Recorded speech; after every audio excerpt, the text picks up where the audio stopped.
नमस्कार दोस्तों, आज हम एक ऐसे टॉपिक पे बात करने वाले हैं जो सिर्फ टेक एक्सपर्ट्स के लिए नहीं बल्कि हर इंडियन के लिए इम्पोर्टेंट है। एआई यानी कि आर्टिफिशियल इंटेलिजेंस और उससे जुड़ी हुई एनर्जी क्राइसिस के बारे में। एआई जिसने पूरी दुनिया को बदल दिया है, अब खुद एक बड़ी चुनौती का सामना कर रहा है और सबसे बड़ा इसमें जो मुद्दा है वो है एनर्जी कॉस्ट का। चैट जीपीटी और बाकी जनरेटिव एआई टूल्स ने सिर्फ 2 साल में पूरी दुनिया में तहलका मचा के रख दिया। लेकिन अब प्रॉब्लम ये है कि एआई मॉडल्स जितने बड़े होते जा रहे हैं उतनी ही तेजी से एनर्जी कॉस्ट और इंफ्रास्ट्रक्चर की जरूरत बढ़ रही है। ये चैलेंजेस हर देश के लिए क्रिटिकल है और इंडिया भी इससे अलग नहीं है। क्या हम इस टेक रेवोल्यूशन को सस्टेनेबल बना पाएंगे?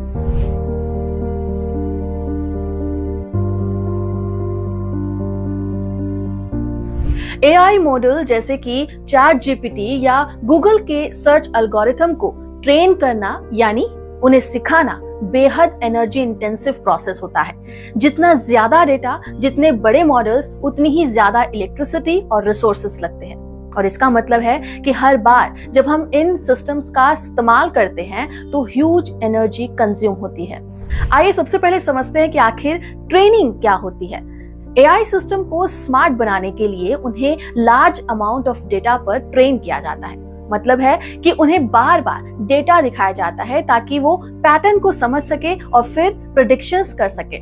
जितना बड़ा मॉडल उतना ज्यादा एनर्जी उसमें लग सकती है, यानी कि उसको ट्रेन करने में ज्यादा एनर्जी लगेगी। GPT-3 को ट्रेन करने में लगभग 1287 MWH इलेक्ट्रिसिटी लगी, जो 120 US होम के 1 साल के एनर्जी यूसेज के बराबर है। इसके अलावा इंटरफेरेंस के मतलब को भी समझिए। ट्रेनिंग के बाद एआई मॉडल को यूज करने पर भी एनर्जी लगती है। इसे इंटरफेरेंस कहते हैं, यानी कि जब आप चैट जीपीटी से सवाल पूछते हैं और वो आपको जवाब देता है तब बड़ी मात्रा में एनर्जी डेटा सेंटर्स में खर्च होती है। एआई की दुनिया में एक बड़ा ट्रेंड है मॉडल्स को बड़ा और कॉम्प्लेक्स बनाना, ताकि वो ह्यूमन लाइक टेक्स्ट लिख सके, इमेज जनरेट कर सके और भी ज्यादा इंटेलिजेंट डिसीजंस ले सके। लेकिन जैसे जैसे मॉडल्स बड़े होते हैं उनका एनर्जी कंजम्पशंस और इंफ्रास्ट्रक्चर कॉस्ट भी बढ़ता चला जाता है। स्केलिंग का मतलब है एआई को और भी ज्यादा स्मार्ट बनाना, लेकिन इसका प्राइस है। GPT-3 के पास 175 बिलियन पैरामीटर्स हैं। पैरामीटर्स वो चीजें होती हैं जिनके बेसिस पर एआई डिसीजन लेता है। जितने ज्यादा पैरामीटर्स उतने ही ज्यादा कंप्यूटेशनल पावर और इलेक्ट्रिसिटी लगती है। लेकिन ये सब अनलिमिटेड नहीं होता है। हालांकि बिगर मॉडल्स बेहतर आउटपुट देते हैं, लेकिन एक पॉइंट पर ये रिटर्न कम होने लगता है। जैसे जैसे मॉडल्स बड़े हो रहे हैं इंप्रूवमेंट आ रही है, लेकिन उनकी कॉस्ट, एनर्जी और रिसोर्सेज के हिसाब से जस्टिफाई नहीं होती है। अब सवाल ये उठता है कि ये सिर्फ टेक कंपनीज का ही इशू है या फिर इसका इम्पैक्ट दुनिया के हर एक इंसान पर पड़ेगा। एक्चुअली एआई मॉडल्स की राइजिंग एनर्जी कॉस्ट का असर सिर्फ कंपनीज या फिर डेवलपर्स पर नहीं पड़ रहा है, बल्कि इसका एनवायरनमेंट पर और फाइनेंशियल इम्पैक्ट भी पड़ रहा है, वो भी हर जगह पर। एआई मॉडल्स जितनी ज्यादा एनर्जी कंज्यूम करते हैं उनकी कार्बन फुटप्रिंट भी उतनी ही ज्यादा बढ़ती चली जाती है। एक रिसर्च के हिसाब से एक एआई मॉडल को ट्रेन करने से उतनी कार्बन डाइऑक्साइड रिलीज होती है जितनी कि 5 कार्स अपनी पूरी लाइफ टाइम में करती है। ये सीधे ग्लोबल वार्मिंग और क्लाइमेट चेंज से जुड़ा हुआ मुद्दा है। इसके अलावा टेक कंपनीज के लिए एनर्जी कॉस्ट बढ़ने का मतलब होता है कि उनकी ऑपरेशनल कॉस्ट भी बढ़ रही है।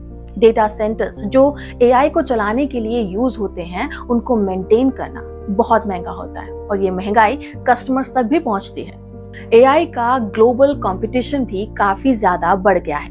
जो भी कंट्री एआई डेवलपमेंट में आगे होगी वो टेक इंडस्ट्री में लीडरशिप हासिल करेगी। सारी दुनिया इस एनर्जी चैलेंज से लड़ने के लिए एक नई टेक्निक या फिर इनोवेशन पर काम कर रही है। अगर एनर्जी क्राइसिस सॉल्व नहीं हुआ तो एआई का फ्यूचर लॉन्ग टर्म सस्टेनेबल नहीं रहेगा। आपको बता दें कि रिसर्च लैब्स एक नए एल्गोरिथम पर काम कर रहे हैं जो एआई मॉडल्स को बिना ज्यादा एनर्जी यूज किए बेटर परफॉर्मेंस दे सकते हैं। ऐसे में कुछ नई टेक्निक से मॉडल को छोटा और एफिशिएंट बनाया जा रहा है ताकि वो कम एनर्जी में काम कर सके। एआई ऑप्टिमाइज्ड हार्डवेयर्स जैसे कि न्यूरोमॉर्फिक प्रोसेसर्स और नए टीपीयूज डिजाइंस किए जा रहे हैं जो कम एनर्जी में ज्यादा एआई प्रोसेसिंग पावर दे सकते हैं। ये हार्डवेयर मशीन्स की एनर्जी एफिशिएंसी को बहुत बढ़ा सकते हैं। कई टेक कंपनीज अपने डेटा सेंटर्स को रिन्यूएबल एनर्जी से पावर कर रही है जैसे कि विंड और सोलर पावर। गूगल और अमेज़न जैसे बड़े जो कंपनीज हैं वो भी इस दिशा में कदम बढ़ा रहे हैं। लेकिन अब सवाल ये उठता है कि इंडिया इस दिशा में क्या कर रहा है।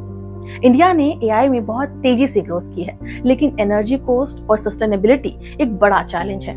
इंडिया को ग्लोबल एआई रेस में पीछे ना रहने के लिए इस मुद्दे को बहुत ही सीरियसली लेना होगा। इंडिया में नीति आयोग और आईआईटीज जैसे इंस्टीट्यूशंस ने एआई को लेकर कई इनिशिएटिव्स लॉन्च किए हैं, लेकिन ये जरूरी है कि हम एआई को एनर्जी एफिशिएंट बनाने पर जोर दें। इंडियन कंपनीज भी अब रिन्यूएबल एनर्जी सोर्सेस को यूज कर रही है ताकि एआई को एनर्जी डिमांड पूरी की जा सके। इंडिया का फोकस अब ये भी होना चाहिए कि एआई को सिर्फ टेक में ही नहीं बल्कि एग्रीकल्चर, हेल्थ केयर और क्लीन एनर्जी जैसे सेक्टर में भी कैसे इस्तेमाल किया जा सकता है। ऐसे सेक्टर्स में एनर्जी एफिशिएंट एआई सिस्टम की डिमांड भी बढ़ेगी जो कि इंडिया को एआई एडॉप्शन में आगे रखेगी। गवर्नमेंट को एनर्जी एफिशिएंट एआई टेक्नोलॉजी को एनकरेज करने के लिए इंसेंटिव्स या फिर ग्रांट्स देने चाहिए। नेशनल पॉलिसीज जो कि रिन्यूएबल एनर्जी एडॉप्शन को बढ़ावा दे उन पर काम करना चाहिए। साथ ही एआई के फ्यूचर को भी सस्टेनेबल बनाने के लिए भी काम करना चाहिए। इंडिया के यूथ के लिए ये एआई रेवोल्यूशन एक बहुत ही बड़ी अपॉर्चुनिटी है, लेकिन इसका फायदा तभी मिल सकेगा जब आप एनर्जी क्राइसिस के सॉल्यूशन में कंट्रीब्यूट करेंगे और इसके लिए आपको कुछ इंपॉर्टेंट स्किल्स सीखने होंगे। इंडिया में कई यूनिवर्सिटीज यहाँ तक कि इंस्टीट्यूट्स भी अब एआई के साथ साथ सस्टेनेबिलिटी और ग्रीन टेक पर कोर्सेज ऑफर कर रहे हैं। यूथ को ऐसे प्रोग्राम्स में अपना एनरोलमेंट करवाना चाहिए जो AI ethics, energy efficient AI system और एआई हार्डवेयर ऑप्टिमाइजेशन सिखाते हों। आईआईटीज जैसे संस्थान अब एनर्जी एफिशिएंट एआई पर रिसर्च प्रोजेक्ट भी चला रहे हैं जिसमें यूथ एक्टिवली पार्टिसिपेट भी कर सकता है। इंडिया में कई स्टार्टअप्स अब एआई और ग्रीन टेक के इंटरसेक्शन पर काम कर रहे हैं। जी हाँ, ऐसे में यूथ को ऐसी कंपनियों में इंटर्नशिप या फिर कोलैबोरेशन के मौके ढूंढने चाहिए। स्टार्टअप्स में वर्क करना यानी कि वहां पर अपना इन्वॉल्वमेंट दिखाना ना सिर्फ इनोवेशन को बढ़ावा देगा बल्कि प्रैक्टिकल एक्सपीरियंस भी देगा कि कैसे एआई को ज्यादा सस्टेनेबल बनाया जा सकता है। एआई का इस्तेमाल सिर्फ टेक इनोवेशन के लिए ही नहीं होता बल्कि हम सोशल गुड के लिए भी इसका इस्तेमाल कर सकते हैं। तो यूथ को ऐसे एआई प्रोजेक्ट्स पे काम करना चाहिए जो एनर्जी क्राइसिस से निपटने में मदद कर सके। उदाहरण के लिए एआई का इस्तेमाल efficient agriculture system, energy conservation projects और सस्टेनेबल अर्बन प्लानिंग में किया जा सकता है। इससे ना सिर्फ टेक एडवांसमेंट होंगे बल्कि समाज पर भी इसका एक सकारात्मक असर पड़ेगा।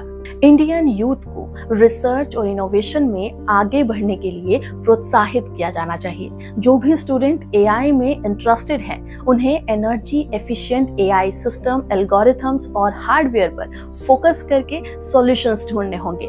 ग्लोबल कॉम्पिटिशन्स में हिस्सा लेना होगा जहां पर एनर्जी एफिशिएंट एआई सॉल्यूशंस की डिमांड होती है। ये एक अच्छा तरीका हो सकता है आप लोगों के लिए कुछ नया सीखने का और देश और समाज के लिए कुछ अच्छा करने का। इंडिया के पास एआई में ग्लोबल लीडर्स बनने का भी एक अच्छा मौका है, लेकिन हम एनर्जी क्राइसिस को एड्रेस नहीं करते तो ये अपॉर्चुनिटी इस तरह से हमारे हाथों से निकलती चली जाती है। एनर्जी एफिशिएंट एआई सिस्टम ना सिर्फ टेक इंडस्ट्री के लिए जरूरी है बल्कि ये भारत की economic growth, job crisis, global standing में भी काफी हद तक क्रिटिकल हो सकती है। इंडिया की गवर्नमेंट को एनर्जी एफिशिएंट एआई सॉल्यूशंस को सपोर्ट करने के लिए क्लियर पॉलिसीज लानी होगी, जैसे कि एआई इंफ्रास्ट्रक्चर को रिन्यूएबल एनर्जी सोर्सेज से पावर करना होगा। एनर्जी एफिशिएंट एआई स्टार्टअप्स को फाइनेंशियल इंसेंटिव्स देना होगा और रेगुलेटरी हर्डल्स को कम करना होगा ताकि टेक एडॉप्शन फास्ट हो सके। यूनिवर्सिटीज और इंस्टीट्यूट्स को इंडस्ट्रीज के साथ साथ कोलैबोरेट करना चाहिए ताकि real world AI solution develop हो सके जो कि सस्टेनेबल हो। स्टूडेंट्स और रिसर्चर्स को भी एआई सिस्टम के एनर्जी कंजम्पशन को कम करने पर फोकस करना चाहिए।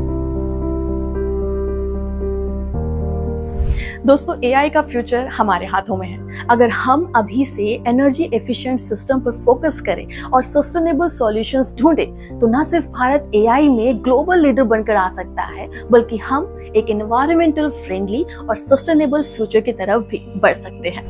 ये एक ऐसा मुद्दा है जिसे अकेले कंपनीज या फिर रिसर्चर्स सोल्व नहीं कर सकते। इसके लिए गवर्नमेंट, प्राइवेट सेक्टर, रिसर्चर्स और यूथ सबको एक साथ ही मिलकर काम करना होगा ताकि हमें एक अच्छा सॉल्यूशन मिल सके।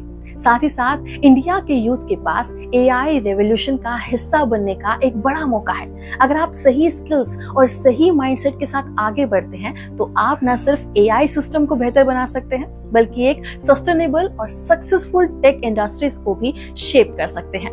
दोस्तों, ये एक लॉन्ग टर्म चैलेंज है, लेकिन एक्शन अभी से शुरू होना चाहिए। फ्यूचर ब्राइट है अगर हम अभी से सही दिशा में कदम उठाएं। इंडियन यूथ के एफर्ट्स और इनोवेशन से हम एआई को न सिर्फ भारत में बल्कि पूरी दुनिया में एक सस्टेनेबल और इम्पैक्टफुल टेक्नोलॉजी बना सकते हैं। आपका इस पर क्या कहना है, हमें कमेंट सेक्शन में जरूर बताएं और हमारी वीडियो को लाइक शेयर जरूर करें। नमस्कार।